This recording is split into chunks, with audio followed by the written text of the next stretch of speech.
esse cenário se formou lá e, nesse meio termo, Dilma parou de cumprir os acordos que fazia com o Congresso e terminou que gerou o impeachment. Hoje a gente vê o cenário econômico se agravando, o povo ainda não começou a sentir, mas não tanto como se sentiu naquela época. A perspectiva é que começa a sentir mais agora no ano que vem, infelizmente. Mas eu começo a ver o governo de Lula falhar com o Congresso.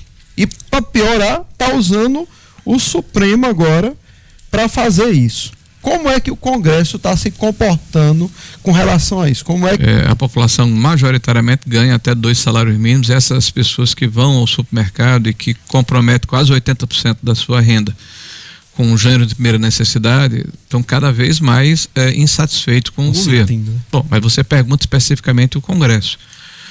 Todo deputado, ele tem um sentimento de sobrevivência. Esses próximos 2 anos já é uma expectativa da próxima eleição, da renovação do mandato, né?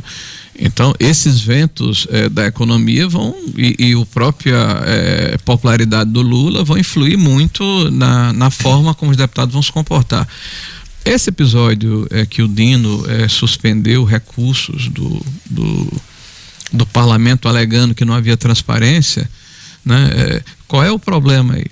Não é o que está acontecendo, não é o mérito, é a forma, né, do governo federal usar o Supremo Tribunal Federal e partidos políticos que orbitam no governo para tentar enquadrar um outro poder. Então, 2 poderes se unem contra o outro. Então, isso realmente gera insatisfação. Por outro lado, transparência é essencial, né? Então, as emendas de comissão, na minha opinião, precisam ser transparentes. Concordo. Tá? Elas não podem não ter o identificador. Como eu acredito que no processo eleitoral não vejo porquê, na hora que você diz que o sistema eleitoral precisa ser mais transparente, quem fala isso é atacado como se fosse um criminoso, tá? Então todos nós queremos que haja transparência em tudo que diz respeito à vida pública, tá? Os excessos precisam ser corrigidos, os órgãos de controle precisam funcionar. Só quem não tem controle hoje no Brasil é o judiciário. Tá? Porque o que cada ministro do Judiciário faz, principalmente do Supremo Tribunal Federal, eles só prestam conta a eles mesmos, né? O Senado da República, que deveria fazer esse controle, hoje, por uma série de motivos que talvez caiba um programa aqui, não faz seu papel, pelo menos na sua maioria. Sim.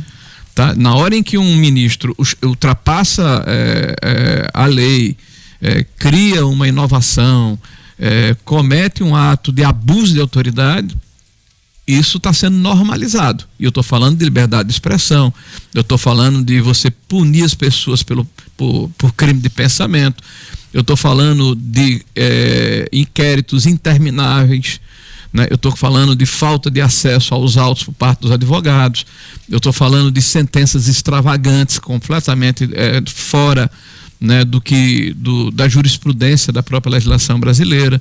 Eu estou falando de alguém ou de um órgão que virou uma espécie de juiz universal, um xerife da República, né, como o ministro Alexandre de Moraes está se comportando.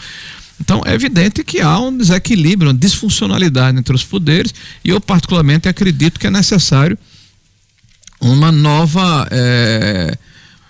como é que se chama? Não é uma nova Constituição, mas uma nova revisão constitucional para redefinir, né, qual é a função de cada um dos poderes. Você falar crime de pensamento, senador, você se refere ao pensamento de dar um golpe no Brasil? Por exemplo, Bruno, você muitas vezes você pode ter pensado e comentado com um amigo que fulano merecia uma surra, você nunca deu a surra nele.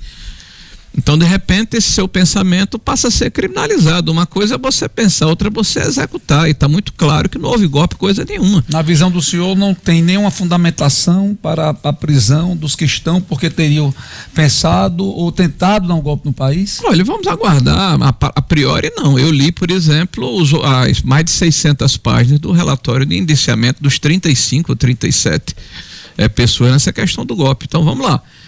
O cerne do problema todo, Bruno, é que houve uma crítica ao sistema eleitoral que começa em 2019, está escrito lá.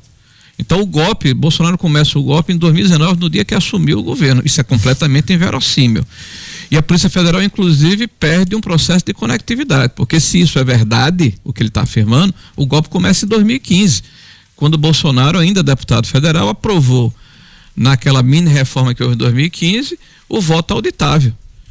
E esse voto auditável foi, inclusive, vetado pela presidente Dilma na época e foi derrubado pelo Congresso Nacional. E em 2018, houve uma arguição de inconstitucionalidade de um partido político, eu vou me lembrar qual, e coincidentemente, olha que coincidência, Alexandre de Moraes, como ministro do STF, deu uma liminar, que depois foi reconhecida pelo Pleno, dizendo que não poderia se aplicar porque não havia previsão orçamentária em 2015 para 2018.